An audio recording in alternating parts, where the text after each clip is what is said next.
لے جا رہا تھا، یہ جو بڑی سی چھپکلی ہوتی گو، اس کی دم پکڑی ہوئی تھی، شکار کر کے لے جا رہا تھا کھانے کے لیے. پہلے کھاتے تھے یہ لوگ. تو کہنے لگا اے عبداللہ کے بیٹے تمہاری نبوت پہ دلیل کیا ہے؟ سرکار نے فرمایا تیرے ہاتھ میں جو گو ہے، مری ہوئی تھی 2-4 دن کی پرانی، کب مار کے لایا تھا مری ہوئی گو. سرکار نے فرمایا تیرے ہاتھ میں جو گو ہے یہی میری نبوت پہ دلیل ہے.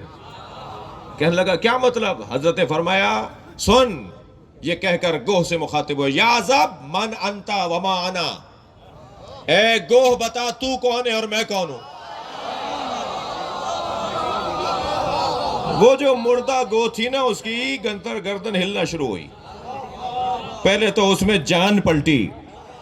بھائی جو جانوروں کو زندگی دے سکتا ہے، ایک مرتبہ اس کی گردن میں حرکت آئی اور اس نے آنکھیں کھولی اور پھڑکتی ہوئی اس کی ہاتھ میں آواز دے کر کہنے لگی انتا رسول رب العالمین، آپ عالمین کے رب کے رسول ہیں. تو یہ جو واقعات ہیں سرکار کے معجزات کے، نبی مکرم کی عظمت کے باب میں، ان تمام معجزات کو اگر میں علامہ نقن صاحب کے الفاظ میں سمجھوں اور سوچوں تو نقن صاحب فرماتے ہیں کہ جتنے بھی معجزے نبیوں کے تھے، تمام نبیوں کے جتنے معجزے تھے، ہمارے نبی کے وہ معجزے نہیں تھے.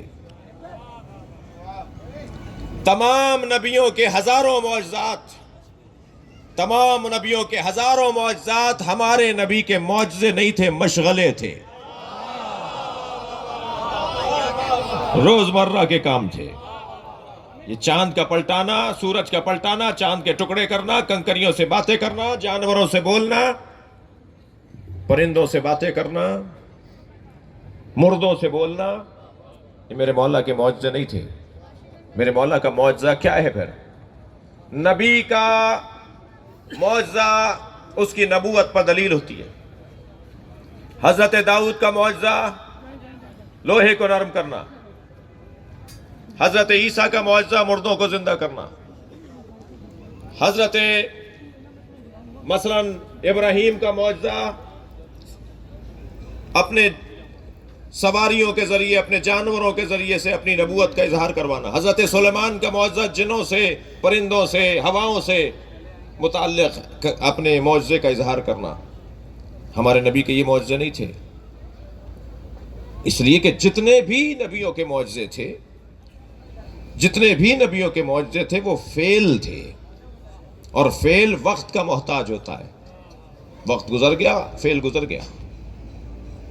حضرت عیسیٰ نے جسے زندہ کیا تھا مردے کو، وہ آج تک زندہ نہیں ہے. حضرت موسیٰ نے جو اپنی عصا پھینکی تھی اور وہ سانپ بنا تھا، آج تک عصا موسیٰ سانپ نہیں ہے. وہ ایک مرحلہ تھا، ایک وقت تھا، کام ہوا، وقت گزر گیا، معجزہ ختم ہو گیا. نبی کی نبوت قیامت تک ہے. معجزہ بھی ایسا ہی ہو جو قیامت تک نبی کی نبوت پہ دلیل بنے. اب نبی کا معجزہ کیا ہے؟ نبی کا معجزہ ہے، نبی کا معجزہ فعل نہیں ہے. دقت چاہوں گا، فعل وقت کا. میں بھی مجلس پڑھ رہا ہوں، 1 گھنٹے بعد جب میں مثلا اتروں گا تو یہ وقت گزرا، فعل گزر گیا. لیکن نبی کا معجزہ اگر فعل ہوتا، جیسے اور نبیوں کے معجزے فعل تھے، تو وقت کے ساتھ ختم ہو جاتے. ہمارے نبی کا معجزہ فعل نہیں تھا، فعل نبی کا معجزہ نہیں تھا. نبی کا معجزہ علم ہے. اور علم بھی کون سا اور کیسا علم؟ جسے قرآن کہا جاتا. یہ قرآن میرے مولا نبی کا معجزہ ہے. اللہ کا کرم ہے، ہم سنی شیعہ قرآن پڑھنے والے لوگ ہیں، ہم اہل قرآن ہیں. وہ باتیں پرانی ہو گئی کہ شیعوں کا 40 پاروں کا قرآن ہے. کوئی شیعوں کا 40 پاروں کا قرآن نہیں ہے. شیعوں کا 40 پاروں کا قرآن ہے تو کوئی لا کے تو دکھائے کہ وہ 10 پارے کون سے ہیں. کہاں ہیں 30 پاروں کے علاوہ 10 پارے؟ اور آج تک کوئی پیش نہیں کر پایا اسے، سوائے الزام لگانے کے.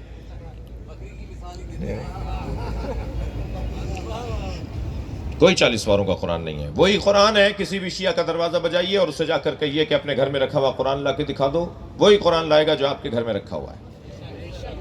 یہ قرآن کے بارے میں شیعوں پر الزام لگا کر جہاں شیعوں کو شرمندہ کرنے کی ناکام کوشش کی جاتی ہے، وہاں قرآن کے اعتبار سے بھی ہاتھ اٹھایا جاتا ہے.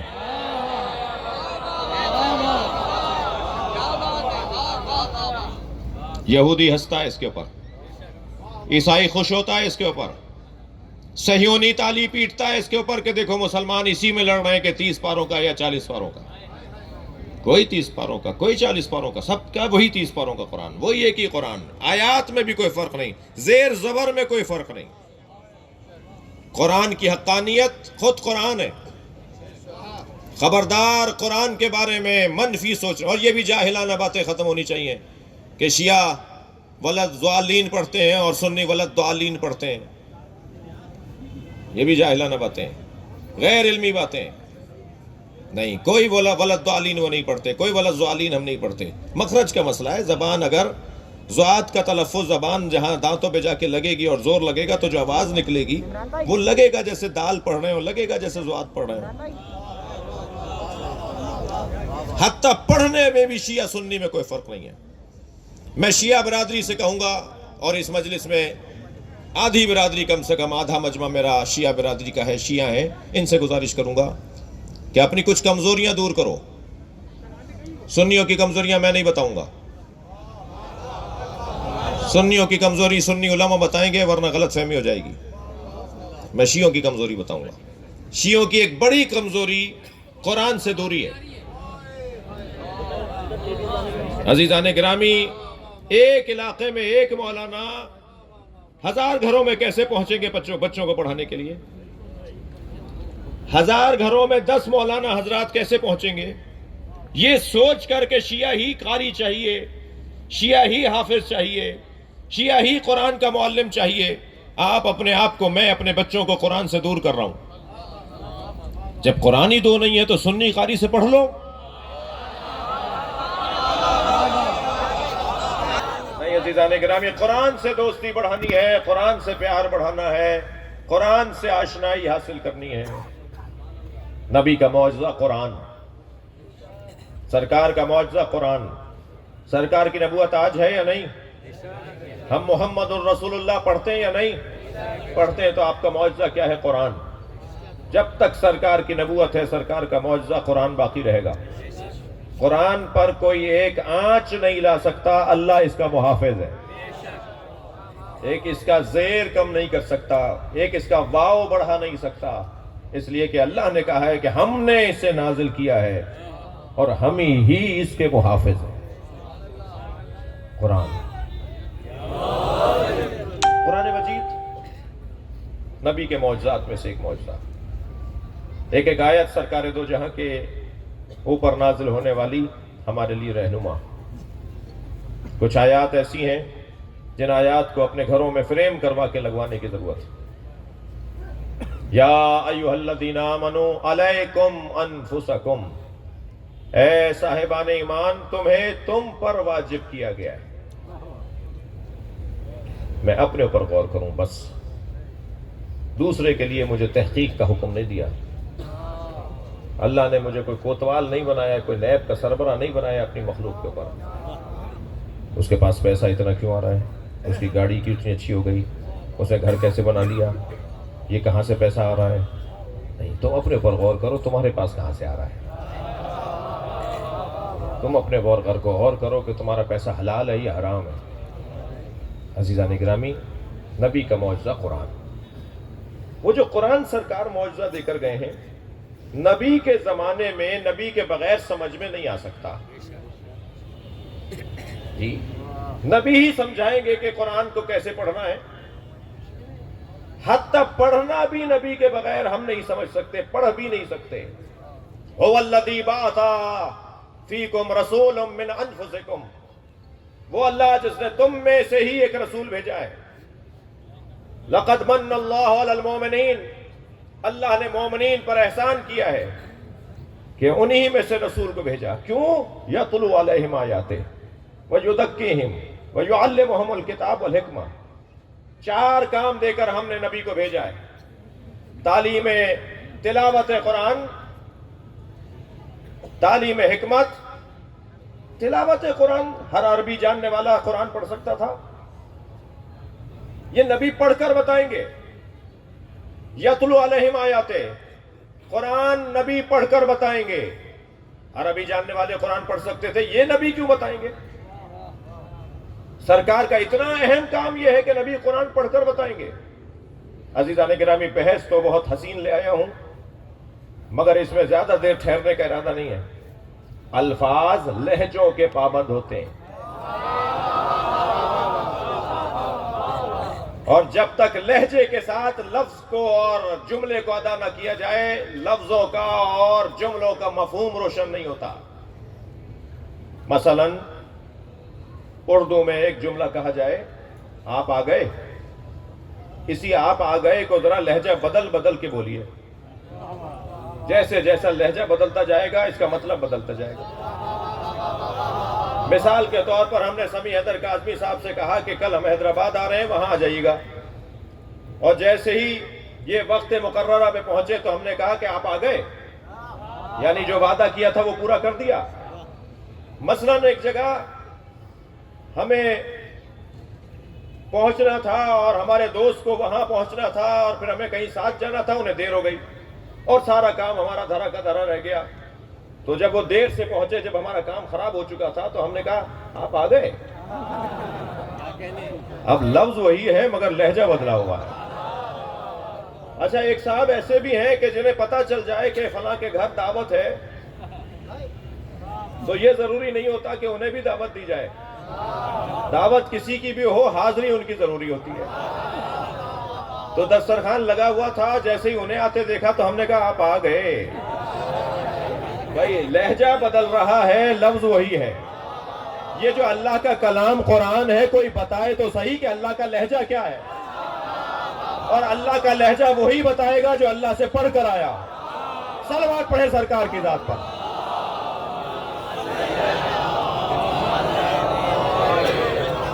کون سی آیت کس لہجے میں نازل کی گئی ہے؟ اللہ کا مراد، اللہ کا مطلب یہاں غضب ہے، غیظ ہے، غصہ ہے، کرم ہے، رحم ہے، وہ وہی بتائے گا جو قرآن کے خالق کے لہجے سے آشنا ہو۔ لہذا کہا پڑھ کر بتائیے، یتلو علیہم آیات، قرآن کی تلاوت۔ الف سے انار، بے سے بکری والی کتاب کے لیے تو استاد کی ضرورت ہے، قرآن سمجھنے کے لیے معلم کی ضرورت نہیں ہے۔ نبی کے زمانے میں تو نبی کے امتیوں کو نبی پڑھ کر بتائیں، اس کی ضرورت ہے۔ نبی کے بعد ضرورت نہیں ہے کہ کوئی پڑھ کر بتائے، بدرجہ اولیٰ ضرورت ہے۔ لہذا سرکار نے فرمایا میں قرآن اکیلا چھوڑ کر نہیں جا رہا۔ بھائی صلوات پڑھ لیں محمد و آل محمد پر۔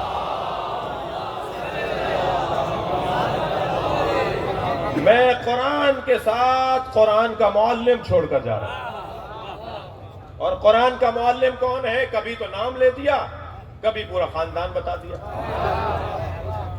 کبھی کہہ دیا علی و ما الحق و حق و ما علی، کبھی فرما دیا علی و ما القرآن والقرآن و ما علی۔ سرکار دو جہاں سے پوچھا یا رسول اللہ کی رسی کیا ہے؟ سرکار نے فرمایا علی۔ علی سے پوچھا یا علی اللہ کی رسی کیا ہے؟ فرمایا قرآن۔ یہ نبی اور علی کا قول ملائیں گے تو حبل اللہ سمجھ میں آئے گا۔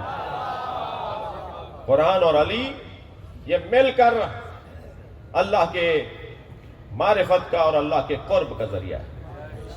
کبھی تو نام لے دیا کہ علی قرآن کے ساتھ ہے، قرآن علی کے ساتھ ہے۔ جناب فخر الدین رازی بسم اللہ کی تفسیر کے اندر لکھتے ہیں کہ بسم اللہ کو نماز میں جہرن پڑھنا چاہیے۔ توجہ چاہوں گا، بسم اللہ الرحمن الرحیم کو نماز میں جہرن پڑھنا چاہیے، آہستہ نہیں پڑھنا چاہیے۔ اور لکھتے ہیں اس کی وجہ یہ ہے کہ علی بسم اللہ کو نماز میں جہرن پڑھتے تھے، آہستہ نہیں پڑھتے۔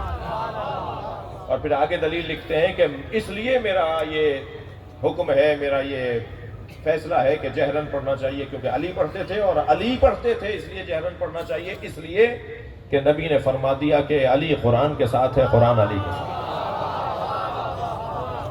لہذا کبھی کہا کہ علی اور قرآن، اور کبھی کہا انی تارکن فیکم الثقلین، میں تمہارے درمیان دو چیزیں چھوڑے جا رہا ہوں، کتاب اللہ و عطرت اہل بیتی، ایک اللہ کی کتاب اور ایک اپنی عطرت اہل بیت. لن یفترقا، یہ دونوں ایک دوسرے سے علیحدہ نہیں ہوں گے.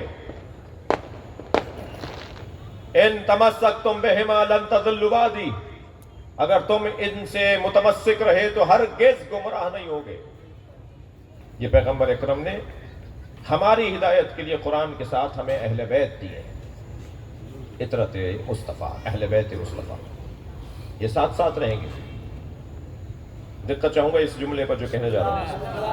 اللہ ہے یہ ہمیں نبی نے بتایا ہے. قل هو اللہ احد، تم کہہ دو وہ اللہ احد ہے. اللہ تو سب مانتے تھے، احد اللہ نبی نے بتایا ہے. اللہ تو کوئی نہیں ملے گا آپ کو. یہ جو اللہ نہیں مانتے نا وہ بھی اللہ مانتے ہیں. جو کہتے ہیں نا کوئی بنانے والا نہیں ہے، وہ بھی ایک مادے کو، ایٹم کو مانتے ہیں. کسی آغاز کو، کسی مبدا کو ضرور مانتے ہیں، کسی شروعات کو ضرور مانتے ہیں. ہاں یہ فرق ہے کہ کوئی بے عقل کو، بے شعور کو آغاز اور ابتدا مانتا ہے. ہم کہتے ہیں خالق عقل ہے جو آغاز ہے. اللہ ہے جس نے آغاز کیا سب کا موقع. جہاں سے سب کچھ شروع ہوا ہے وہ اللہ کی ذات ہے. اللہ کو تو سب مانتے ہیں، کوئی آپ کو نہیں ملے گا جو اللہ کو نہ مانتا ہو. بس فرق اتنا ہے کہ اپنی پسند کا اللہ، اپنے دماغ کا اللہ، اپنی سوچ کا اللہ. کبھی کسی کو اچھی کرسی پہ دیکھا تو کہا اسی کے آگے جھک جاؤ. کبھی کسی کو پیسے والا دیکھا تو کہا یہی میرا سب کچھ ہے. تو جہاں کمال دیکھا وہاں جھکنا شروع ہو گئے. یہ انسان کا مزاج، یہ انسان کی کمزوری پرانی ہے. یہ کمال پرست ہے، یہ کمال جو ہے، یہ کمالات کی تلاش میں رہتا ہے. ہر صاحب کمال کو اپنے لیے بڑا سمجھتا ہے. جب ہر صاحب کمال کو بڑا سمجھنے کا مزاج تھا تو پروردگار عالم نے سارے کمالات کو پوجنے والوں کو ایک منظر دکھا دیا. جو سورج کو با کمال سمجھ کے اس کی پرستش کرتے تھے، جو چاند کو با کمال سمجھ کے اس کی پرستش کرتے تھے، جو پتھروں کو با کمال سمجھ کے اس کی پرستش، جو جانوروں کو با کمال سمجھ کے اس کی پرستش، جو ستاروں کی پرستش کرتے تھے، اللہ نے مصطفیٰ کے دروازے پر سب کو جھکایا. سورج کو یہاں جھکایا، ستارے کو یہاں اتارا، چاند کو یہاں پابند کیا، پتھروں نے یہاں کلمہ پڑھا، کنکریوں نے یہاں کلمہ پڑھا، جانوروں نے یہاں آ کر پیروں کے بوسے دیے. دنیا کے سارے الہ جب مصطفیٰ کے آگے جھک گئے تو پھر کہا کہہ دو میں تم جیسا بشر ہوں، اللہ نہیں ہوں. اب روشن ہوا میرے بچوں پر کہ ہمارے نبی نے جو کہا کہ میں تمہاری طرح بشر ہوں، وہ اس لیے نہیں کہا کہ وہ ہماری طرح بشر ہیں، اس لیے کہا کہ میں اللہ نہیں ہوں. تم میرے کمالات دیکھو گے تو کہیں الجھ جاؤ گے، اور میرا تم جیسا کہنا سمجھو گے، سنو گے تو تم مان لو گے کہ میں اللہ نہیں ہوں. اتنا بڑا مجمع بیٹھا ہے، کوئی بھی تو کسی جیسا نہیں ہے. اللہ نے جنہیں ایک جیسا بنایا ہے وہ ایک جیسے نہیں ہے، تو مصطفیٰ ہم جیسے کیسے ہوں؟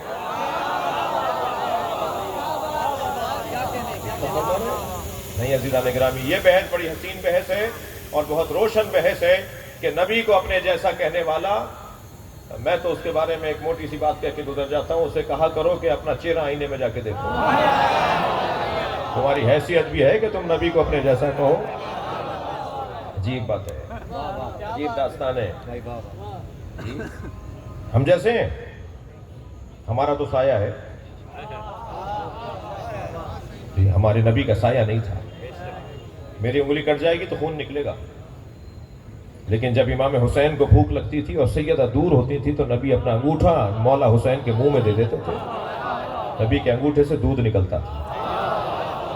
ہم جیسے ہیں. سرکار کا پسینہ ٹپکے تو نبی بنے. شرم کرو، ہم جیسے. سرکار کا لعاب اگر علی لے لیں تو سلونی کا دعویٰ کریں. نبی ہم جیسے ہیں. نہیں عزیزان گرامی، انتہا درجے کی توہین ہے یہ کہنا کہ نبی ہم جیسے ہیں. اور کچھ اختلاط ذہنی کا شکار لوگ یہ بھی کہہ دیتے ہیں کہ ہم جیسے نہیں ہیں تو پھر ہمارے لیے نمونہ عمل کیوں ہے؟ تو ہم بھی یہی جواب دیتے ہیں کہ جب ہمارے لیے نمونہ عمل ہے تو ہم جیسے کیسے ہیں؟ تم کیوں نہیں ہو نمونہ عمل جب تم جیسے ہیں؟ تو تمہیں کیوں نہیں بڑا بنا دیا گیا جب تم جیسے ہیں؟ تو نہیں عزیزان گرامی، دنیا کے جتنے بھی مکاتب اور جتنے بھی ادیان ہیں، جتنے بھی دھرم ہیں، جتنے دین ہیں، وہ اپنے دین کے پہنچانے والے کو اپنے سے افضل مانتے ہیں۔ یہ مسلمان کا تھوڑا سا دماغ خراب کیا گیا ہے، جو انشاءاللہ بہتر ہو جائے گا۔ محمد علی محمد بلندر صلوات۔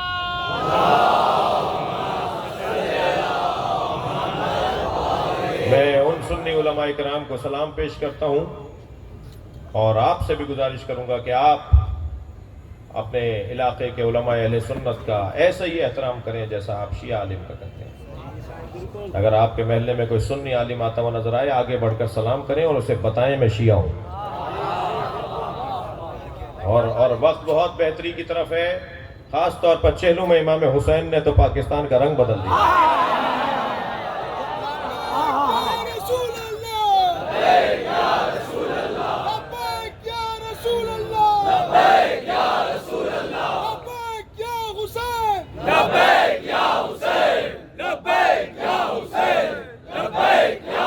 میں تو ایک مدت سے ڈھونڈ رہا تھا کہ پاکستان میں یزید کا کوئی چاہنے والا ہے۔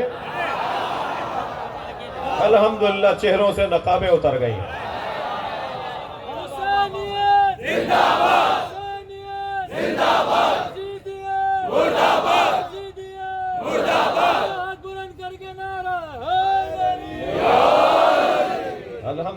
الحمدللہ بہت ساری چیزیں روشن ہوتی جا رہی ہیں۔ مجھے امام کے ظہور کی خوشبو بھی آ رہی ہے، اس لیے کہ امام کے ظہور سے پہلے حقائق کھلنا شروع ہوں گے جو کھلنا شروع ہو گئے ہیں۔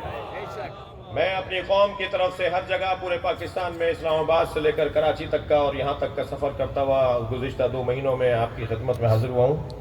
ایک جملہ کہتا ہوا آگے بڑھوں گا، خبردار کوئی چپتا ہوا جملہ، کوئی ناگوار جملہ، کوئی ایسی بات جو تکفیریت کی ہو، جو دل آزاری کی ہو، جو توہین کی ہو، جو اکسانے کی ہو، لڑانے کی ہو، فساد پھیلانے کی ہو، اگر آپ کے کسی میسج کی صورت میں، آپ کے موبائل میں کسی میسج کی صورت میں آئے، کہیں آپ کو آواز آئے، کہیں آپ کو جملہ سننے کو ملے، تو اس کا جواب ویسا ہی نہ دینا جیسا وہاں سے حملہ ہوا ہے، بلکہ اس کا جواب 3 جملوں میں دے دینا۔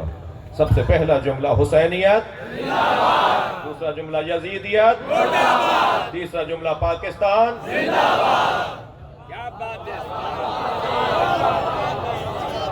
یہی جواب ہے۔ اور خبردار یاد رہے، میں پوری قوم سے آج حیدرآباد کی یہ سالانہ مجلس اعزا ہے اور بہت قدیمی ہمارے جوانوں نے ایک مدت سے محنت کی ہے، یہاں تک قافلہ پہنچایا ہے۔ یہاں بھی یہ جملہ کہتا ہوا آگے بڑھوں، قومی پیغام ہے، مقدسات اہل سنت کی توہین کرنا، بلواؤں گا میں آپ سے، اہل سنت کے مقدسات کی توہین کرنا، سب نہیں بولے، اہل سنت کے مقدسات کی توہین کرنا، مسلمہ اسلامی مسالک کے مقدسات کی توہین کرنا۔ یاد رہے، ہم خلفائے ثلاثہ امہات المومنین کی توہین مقدسات اہل سنت کی عنوان سے حرام سمجھتے ہیں، مگر بنی امیہ کی تعظیم ہم نہیں کریں گے۔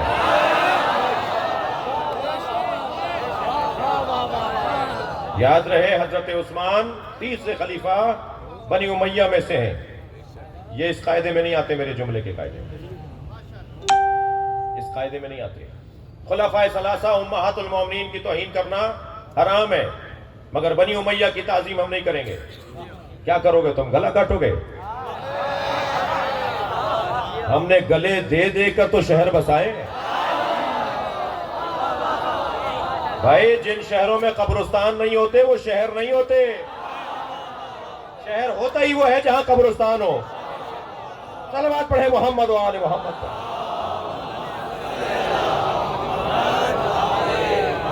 ہم اپنی نسلوں کو بتانا چاہتے ہیں کہ اہل بیت کے ساتھ کیا ہوا ہے۔ توجہ چاہوں گا، یاد رہے، مقدسات اہل سنت کی توہین کرنا حرام ہے، مگر اس کا یہ مطلب نہیں ہے کہ ہم فدق نہیں پڑھیں گے،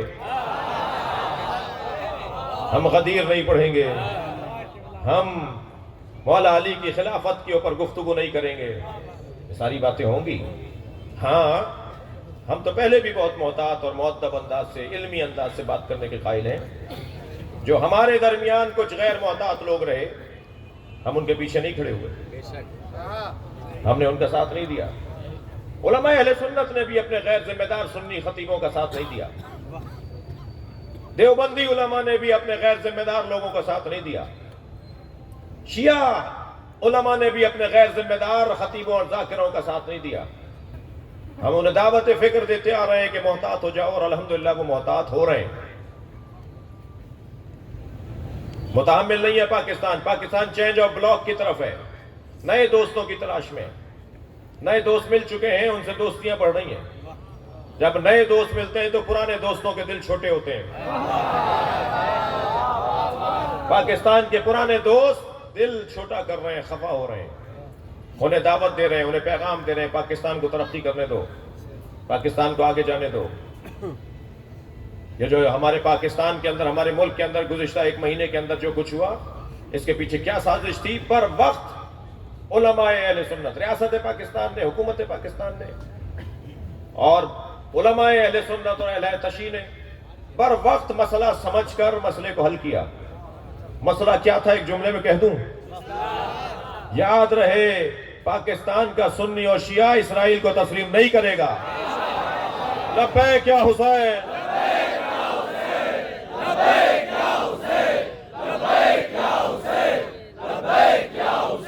بلندتر صلوات پڑھیں.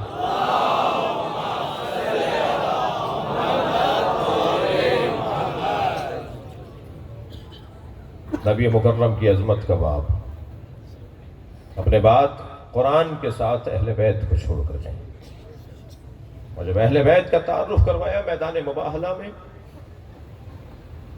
تو امام حسن کو انگلی پکڑائی اور امام حسین کو گود میں لیا، اور نبی کے پیچھے سیدہ زہرا، اور سیدہ کے پیچھے مولا علی. پنجتن کی انجمن. اور یہ قافلہ ایسا چلا، یہ قافلہ ایسا چلا کہ آج تک چل رہا ہے. یہ قافلہ آج بھی جاری ہے. عزیزان گرامی، ان ہستیوں میں یوں تو ہر ایک ہستی پر گفتگو کرنے کے لیے وقت مستقل درکار ہے، مگر میرے سر پر جو دو عظیم نام لکھے ہوئے ہیں، ان میں ایک نام سرکار کا اور دوسرا نام سرکار کے بڑے بیٹے کا، سبط اکبر مصطفیٰ، نبی کا بڑا بیٹا. مولا علی اپنے سینے پہ ہاتھ رکھ کے فخر کے ساتھ فرماتے ہیں، وَسِبْطَ أَحْمَدٍ وَلَدَايَ مِنْهَا فَمَنْ مِنْكُمْ سَحْمٌ كَسَحْمِي. میں نبی کے دو بیٹوں کا باپ ہوں. نبی مکرم کے بڑے بیٹے کو امام حسن کہا جاتا ہے. اور اس بڑے بیٹے کی عظمت، اس بڑے بیٹے کی فضیلت، 3 سال کا سن ہے، نبی کی آغوش میں بیٹھے کہ ایک شخص نے آ کر کہا کہ اے عبداللہ کے بیٹے، تمہاری نبوت پہ دلیل کیا ہے؟ سرکار نے فرمایا، میرا حسن. توجہ تھوڑا سا. میرا بیٹا حسن. کہا یہ بچہ کیا بات کرے گا؟ یہ امام حسن گود میں. نبی مکرم فرما رہے میری نبوت پہ دلیل میرا بچہ حسن ہے. کہنے لگا یہ بچہ کیا بات کرے گا؟ تو فوراً میرے مولا حسن گویا ہوئے، سل فقیہن ولا صبیہ. تو ایک فقیہ سے بات کر رہا ہے، بچے سے نہیں بول رہا.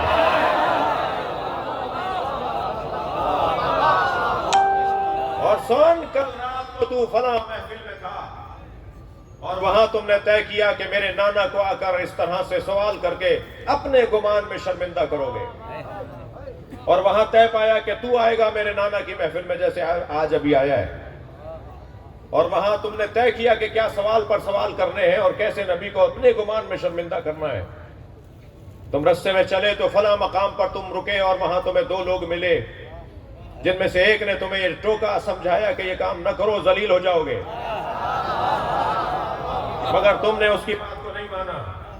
میرے مولا حسن بتاتے جا رہے تھے، اس کی پیشانی سے پسینہ ٹپکتا جا رہا تھا. اور ایک مرتبہ امام حسن نے آواز دے کر کہا کہ پوچھ مجھ سے جو پوچھنا ہے، تو قیامت تک بھی پوچھتا رہا تو میں تجھے جواب دیتا رہوں گا.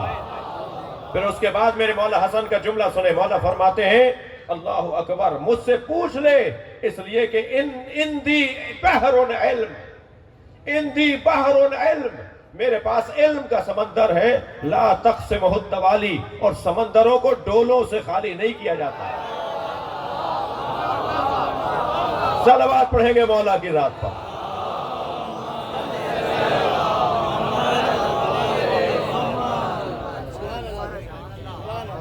گھر میں تشریف لائے میرے مولا علی، جناب زہرا نے فرمایا یا علی آج میرے بابا نے یہ خطبہ دیا، دوسری دفعہ ایسا ہی مرحلہ، تیسری دفعہ ایسی بات ہوئی۔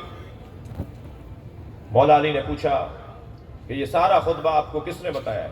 فرمایا میرے بیٹے حسن نے بتایا۔ تو پیشانی کا بوسہ دے کے کہا کہ ہمارا بچہ حسن لوح محفوظ کی تلاوت کرتا ہے۔ عزیزان گرامی، یہ بات بھی یہی روشن ہو جائے کہ یہ تقسیم کہ امام حسن کے مزاج میں صلح اور امام حسین کے مزاج میں جنگ تھی، یہ معرفت سے خالی بات ہے۔ یا ائمہ اہل بیت کو یا نبی مکرم کو تقسیم کر دینا، یہ معرفت سے خالی بات ہے۔ مزاجوں کے پابند لوگ نہیں ہیں یہ گھرانہ مزاجوں کا پابند نہیں ہے، مشیت کا پابند ہے۔ جیسا اللہ چاہتا ہے ایسا رہیں گے۔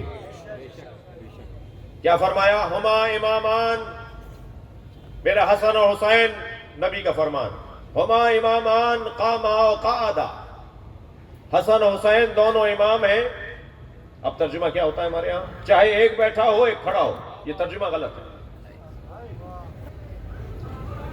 مسئلہ ہم غیر عرب لوگوں میں ترجموں نے پھیلایا ہے، جو ہماری ضرورت بھی تھی اور ہماری مشکل بھی ہے۔ ضرورت اس لیے کہ ہمارا اب نہیں ہے، لہذا ہمیں کوئی ترجمہ کر کے بتائے کہ قرآن کیا کہہ رہا ہے اور حدیث میں کیا فرمایا گیا ہے۔ اور ترجمہ کرنے والے نے جو کہہ دیا اس کی مہربانی، اس کا کرم، اگرچہ میں سلام پیش کروں گا ترجمہ کرنے والے قرآن اور حدیثوں کے ترجمہ کرنے والے افاضل شخصیات کا۔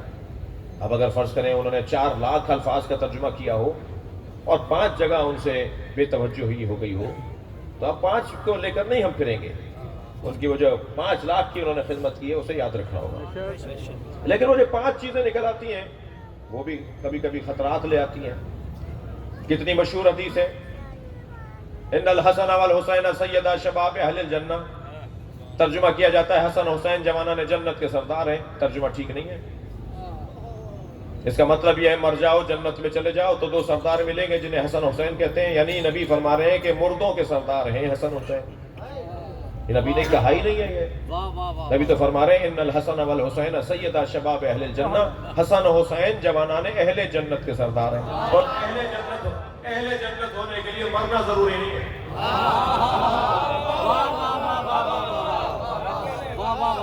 اہل جنت ہونے کے لیے مرنا ضروری نہیں ہے۔ اسی دنیا میں اہل جنت ہو جاؤ، حسنین تمہارے سردار ہیں۔ جنت کے مالک، جنت کے اہل بن جاؤ، حسنین تمہارے سردار ہیں۔ یہ جو حدیث ہے سرکار کی، ہما امامان قاما و قادا، حسن و حسین میرے دونوں امام ہیں۔ ترجمہ ایک بیٹھا ہو ایک کھڑا ہو، ایک صلح کر لے ایک جنگ کرے، ترجمہ ٹھیک نہیں ہے۔ اس لیے کہ حدیث میں قاما تثنیہ کا صیغہ ہے، قعدہ تثنیہ کا صیغہ ہے۔ ترجمہ کیا جائے گا دونوں امام ہیں، چاہے دونوں کھڑے ہوں یا دونوں بیٹھے ہوں۔ یہ ذمہ دار، دونوں کھڑے ہوئے دونوں بیٹھے، یعنی دونوں نے جہاد بھی کیا، دونوں نے صلح بھی کی، دونوں نے صلح بھی فرمائی، دونوں نے جہاد بھی کیا۔ یہ کیا مطلب ہوا کہ جیو علی کی طرح مرو حسین کی طرح، جیو بھی علی کی طرح مرو بھی علی کی طرح؟ یہ نعروں کو ہم نے حدیثوں کا درجہ دے دیا ہے۔ یہ نعرے ہیں جیو علی کی طرح اور دنیا سے جاؤ تو حسین کی طرح جاؤ، یہ نعرے تو ہوں گے مگر حدیث نہیں ہے۔ کل یوم عاشورہ کل ارض کربلا، یہ نعرہ ہے، حدیث نہیں ہے۔ کل یوم عاشورہ اتنا ہلکا کر دیا، ہر مظلوم کو حسین کے ساتھ ملا دیا۔ جی ہر دن عاشور کا دن ہو جائے گا، پھر ہر دن عاشور کا دن ہو گیا تو پھر عاشور کا دن کیوں ہے؟ ہر زمین کربلا ہے، تو جب ہر زمین کربلا ہے تو پھر کربلا کیوں ہے؟ یہ نعرہ ہے، حدیث نہیں ہے۔ ایسے ہی یہ تقسیم کرنا کہ امام حسن کے مزاج میں صلح تھی اور امام حسین کے مزاج میں جنگ تھی، یہ غلط بات ہے. تشریح کروں گا، جواب دوں گا، اپنی بات کو روشن کروں گا اپنے بچوں پہ. امام حسن مجتبیٰ نے جو صلح فرمائی، یاد رہے بیعت نہیں تھی، صلح تھی. بہت ہی واضح طور پہ بتانا چاہ رہا ہوں، بیعت نہیں تھی، صلح تھی. دلیلیں بہت دے سکتا ہوں مگر ایک دلیل دے کے گزروں گا. جب مولا حسین نے فرمایا نا مثلی لا یبایع مثلا، مجھ جیسا اس جیسے کی بیعت نہیں کر سکتا، تو کوئی تو کھڑے ہو کر کہتا کہ آپ کے بھائی نے کر لی تھی.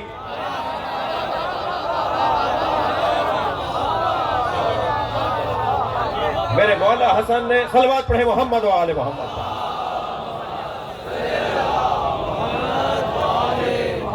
میرے مولا حسن نے بیعت نہیں کی تھی، صلح ہوئی ہے.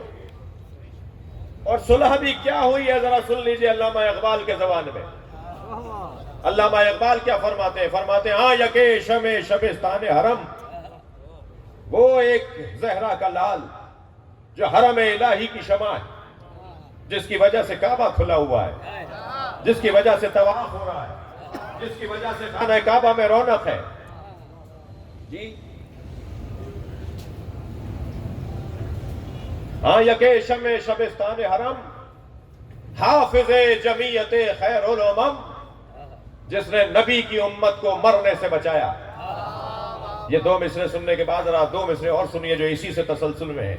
علامہ اقبال کہتے ہیں تانشینت آتش پیکاروں کی، کسی طرح جنگ کی آگ ٹھنڈی پڑ جائے بس، پشتے پازت برسرے. قتل کر رہے ہو میری تقریر کو، کیا کر رہے ہو یار؟ محمد علی محمد بلندر صلوات.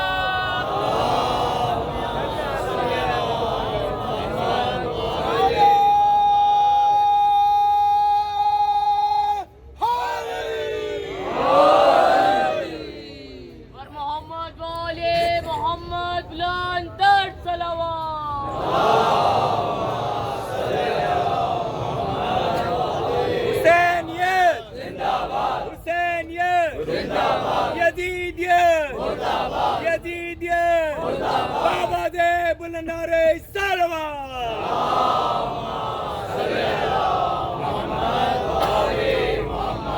توجہ کر رہے ہیں آپ؟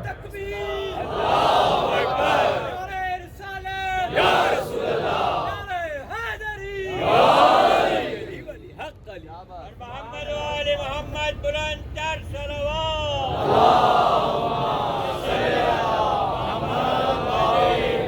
امام نے بیعت نہیں کی تھی بلکہ پشت پازد برسرے تاج و نگین.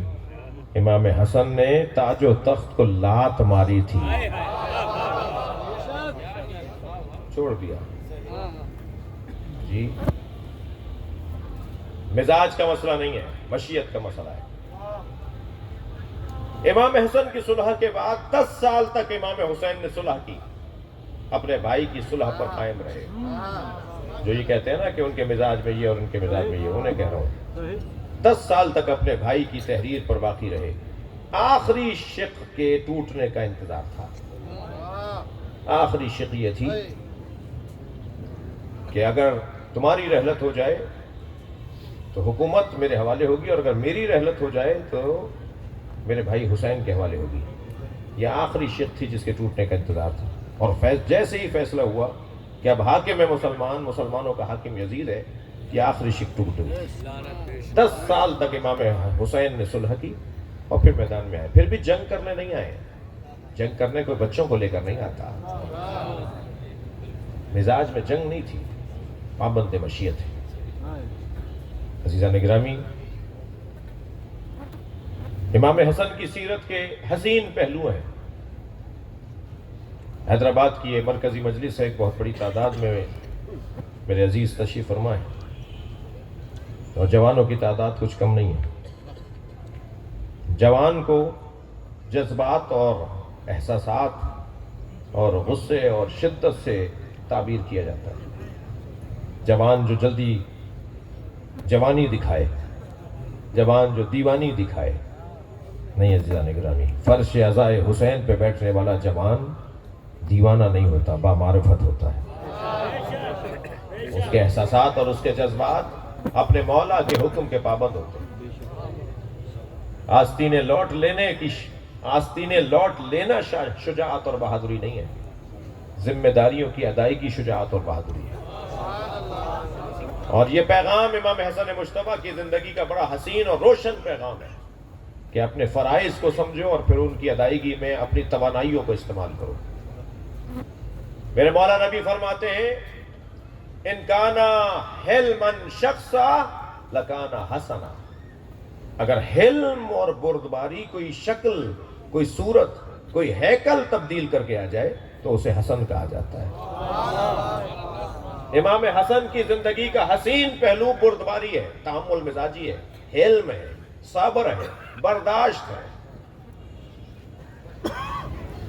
آپ کے خلاف اگر کوئی بات ہو تو ذرا صبر کر کے دکھاؤ، فوراً جواب دینا ہنر نہیں ہے۔ اللہ سے مدد لینا اور اچھے جملے کا اللہ سے القاء کا امید رکھنا، یا اللہ کوئی ایسی بات بتا دے، کوئی ایسا ذہن میں خیال ڈال دے جو میں اپنے اس مخالف کو جواب دوں۔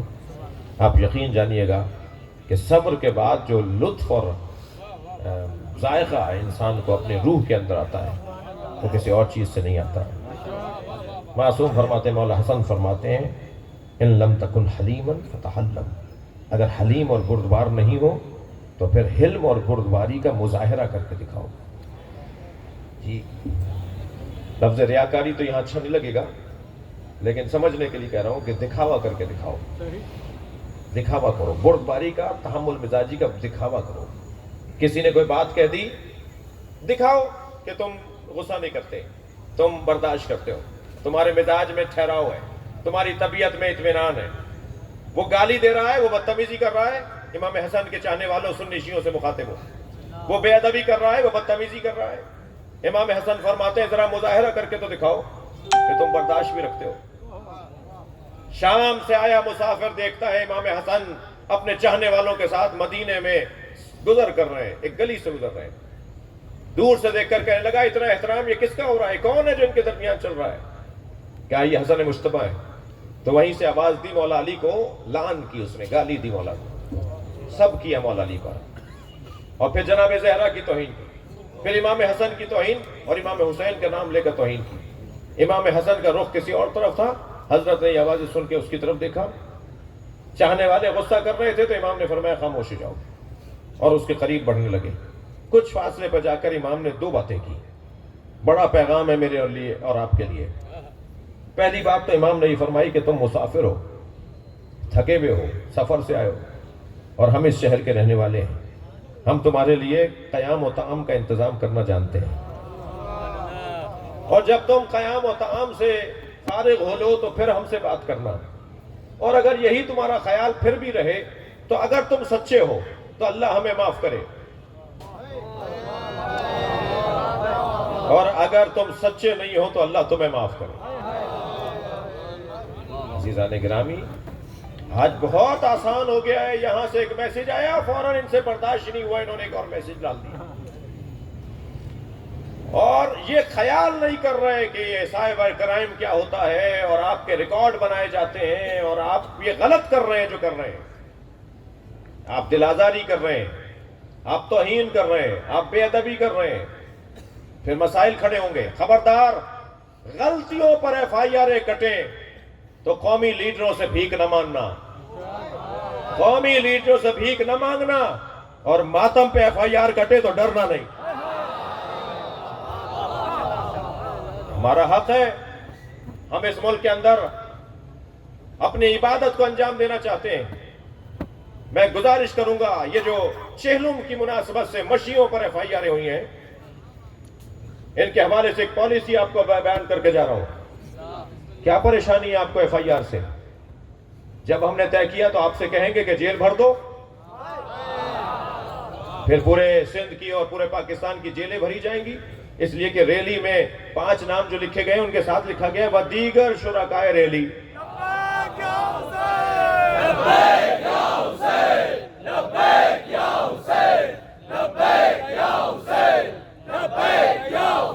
بلند تر صلوات پڑھیں۔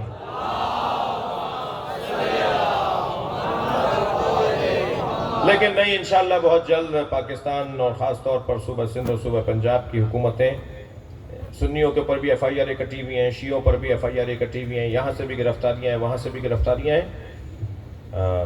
ہر ایک کو اپنا مکتب اور مسلک اور اپنی عبادت کرنے کا حق ہے، اور کوئی نئی بات نہیں ہوئی، کوئی نیا کام نہیں ہوا۔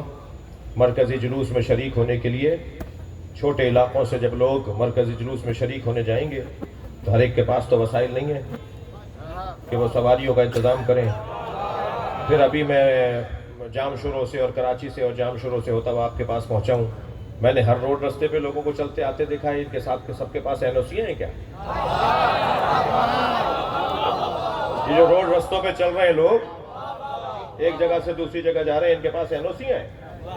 اچھا، پھر عجیب بات نہیں ہے کہ پاکستان کا جھنڈا اٹھا کے جا رہے ہیں تو اعتراض؟ بھئی یہ شہری ہیں، یہ ایک جگہ سے پورا امن انداز سے الحمدللہ پورے پاکستان میں ایک نئی تاریخ رقم ہوئی۔ ہم کسی کا ریکارڈ توڑتے نہیں ہیں، اپنا ریکارڈ بناتے ہیں۔ الحمدللہ آپ نے اپنا ریکارڈ بنایا ہے اور بہت ہی پرامن انداز سے یہاں تک پہنچے ہیں، اور الحمدللہ کچھ دن بعد ربیع الاول کا مہینہ شروع ہو رہا ہے۔ 8 ربیع الاول تک آپ اہل بیت کے غم میں مصروف رہیں گے، اور 9 ربیع الاول کے بعد سے آپ عید میلاد النبی کے جلسے اور محفلیں کریں گے۔ یہ چوک بھی مجھے بتایا گیا ہے کہ میلاد کا چوک ہے، اور الحمدللہ پاکستان کا اور خاص طور پر سندھ کا سنی بھی مولائی ہے، یہاں کا شیعہ بھی مولائی ہے، یہاں کا ہندو بھی عالی مدد بولتا ہے۔ تو یہ جو حسن ہے اس خطے کا، اسے محفوظ رکھنا ہے، اور خبردار اگر آپ کی سبیل لگانے پر کوئی تنگ نظر سنی آپ کو ناراضگی کا اظہار کرے تو آپ اس کی ناراضگی پر دل چھوٹا نہ کیجیے گا۔ مسئلہ اس کا اور آپ کا نہیں ہے، مسئلہ آپ کا اور مصطفیٰ کا ہے۔ سرکار دو جہاں کا مسئلہ ہے اور آپ کا مسئلہ ہے۔ نبی کا نام لینے والا کوئی بھی ہو، اس لیے کہ نام میٹھا ہے ہمیں اچھا لگتا ہے، نام پیارا ہے اس لیے ہمیں پیارا لگتا ہے، اور یہ ہماری کمزوری ہے۔ اہل بیت سے، سرکار کی آل سے پیار کرنے والے ہمیں عزیز لگتے ہیں، اور وہ ہمارے عزیز ہیں، ہماری جان ہے۔ غلط فہمیاں دور کریں، قرب بڑھائیں۔ یہ مسالک، یہ مکاتب ہماری علمی دنیا کے لیے بنائے گئے تھے۔ مالکی، شافعی، حنبلی، سنی، شیعہ، بریلوی، دیوبندی، یہ اسلام کی یونیورسٹی کی فیکلٹیاں ہیں۔ یہ ہر ایک اپنی اپنی جگہ اسلام کی تشریح و تعریف کر رہا ہے، جس کو جو تعریف اچھی لگے وہ اپنا لو۔ لہذا دلیل دینا میرا کام ہے، اور دلیل کی مضبوطی لانا میرا کام ہے۔ ہر ذی شعور اور ہر صاحب عقل دلیل کو مانے گا۔ تحمل مزاجی کے ساتھ اس طرف بڑھنے کی ضرورت ہے، اور الحمدللہ ہم اس طرف بہت اچھے انداز سے آگے بڑھ رہے ہیں۔ وقت بہت بہتری کی طرف ہے۔ پاکستان سنی نے سوچا تھا، شیعہ نے بنایا تھا۔ قائد اعظم محمد علی جناح نے بنایا، علامہ اقبال نے سوچا، سب نے مل کر بنایا تھا۔ سب کے ہاں خون لگے ہیں، سب کی یہاں جانیں گئی ہیں، اور ہم سب پاکستان کے اندر کسی طرح سے کوئی فرقہ واریت نہیں ہونے دیں گے۔ ہم سب شیر و شکر ایک دوسرے سے اختلاف کریں گے، مگر تہذیب کے دائرے میں۔ ہم ایک دوسرے سے علمی اختلاف کریں گے، مگر علمی سانچے اور زاویے سے۔ اللہ نے ہم پہ کرم کیا ہے کہ اس ملک میں جو بسنے والے مسلمان ہیں وہ غالب اور اکثریت میں نبی اور آل نبی سے محبت کرنے والے ہیں۔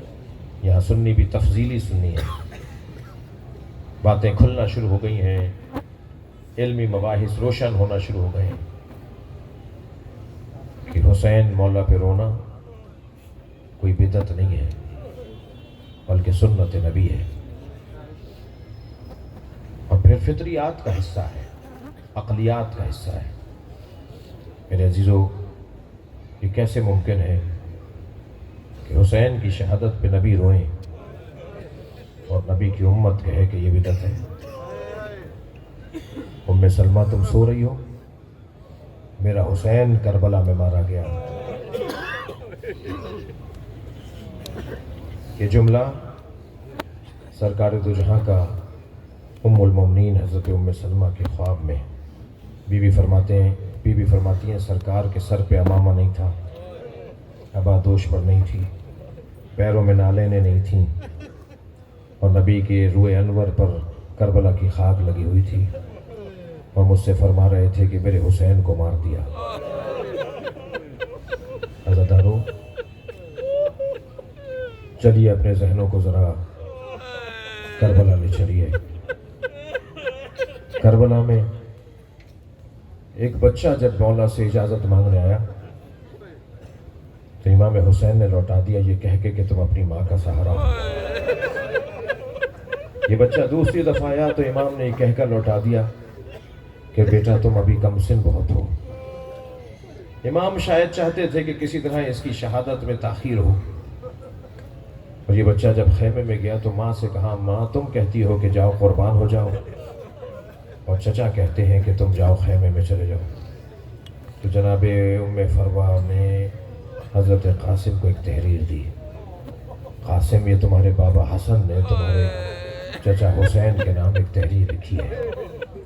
لے کے پہنچے تو امام حسن نے امام حسین کو لکھا تھا بھائی میں کربلا میں نہیں ہوں گا مگر میری طرف سے میرے قاسم کو قبول کر لینا۔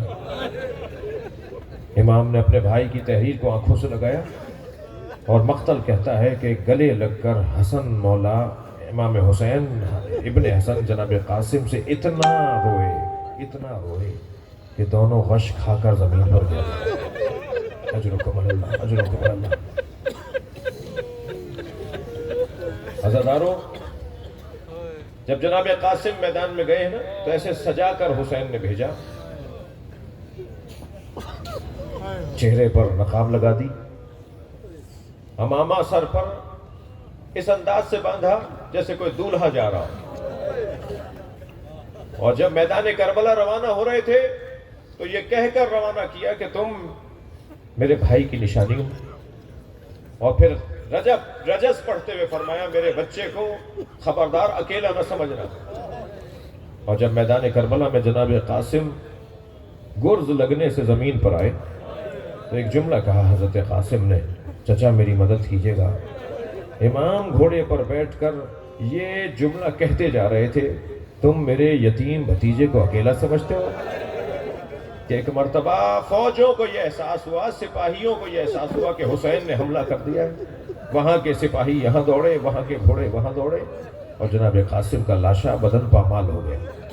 جب پہنچے اپنے بھتیجے کے لاشے پر تو لاشا پامال ہو چکا تھا، بدن اٹھا کر فرمان لگے تمہارے چچا پہ بڑا گرا ہے، تم مدد کے لیے پکارو اور تمہارا چچا مدد نہ کرے۔ لے کر چلے ہیں گنج شہیدہ کی طرف۔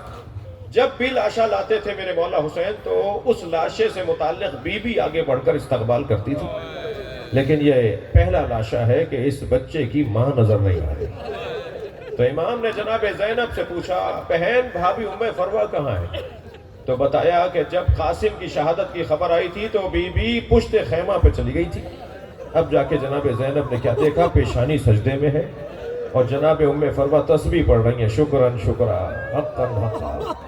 جناب زینب نے آواز دے کر کہا بھابی آپ کو حسین بلا رہے ہیں۔ آئی اس جگہ جہاں قاسم کا لاشا رکھا ہوا تھا، امام حسین سے فرمایا بھائی حسین مجھے قاسم کا خون بھرا کرتا دیجیے۔ اجرکم اللہ، اجرکم اللہ۔ امام نے نہیں پوچھا بھابی اس کرتے کا کیا کریں گی؟ ایک ماں کی خواہش تھی، فوراً کچھ دیر کے بعد وہ چاک چاک وہ تار تار کرتا، وہ خون بھرا کرتا جس میں امام جناب قاسم شہید ہوئے ہیں، امام حسین نے وہ جناب ام فروہ کو دے دیا۔ بی بی نے اسے سنبھالا، گٹھری میں لے جا کے رکھ دیا، خیمے لٹے، قافلہ کوفہ گیا، شام میں اسیر رہا۔ اسیری سے رہائی کے موقع پر تبرکات واپس آئے، ہر بی بی نے اپنی گٹھری اٹھائی ہوئی تھی، جناب ام فروہ نے بھی اپنی گٹھری سینے سے لگائی ہوئی۔ یہ قافلہ کربلا سے مدینہ پہنچا، جب مدینہ پہنچی نا تو فرمانے لگی میرا اونٹ جنت البقیع لے جاؤ، اور جب جنت البقیع پہنچی تو قبر امام حسن کے برابر میں بیٹھ گئی، گٹھڑی کھول کے کرتا نکالا، امام حسن کی قبر پر پھیلا دیا، اے میرے والی تمہارے بچے کی نشانی لے کر آئی ہوں۔ اجرکم اللہ، اجرکم اللہ۔ آپ نے گریہ کر لیا، مجلس میرے حصے کی ہو گئی، لیکن عزادارو چلیے ذرا مدینے میں پنجتن کے 5 جنازوں کا حال تو سنیے۔ نبی کے جنازے میں 13 آدمی شامل ہیں،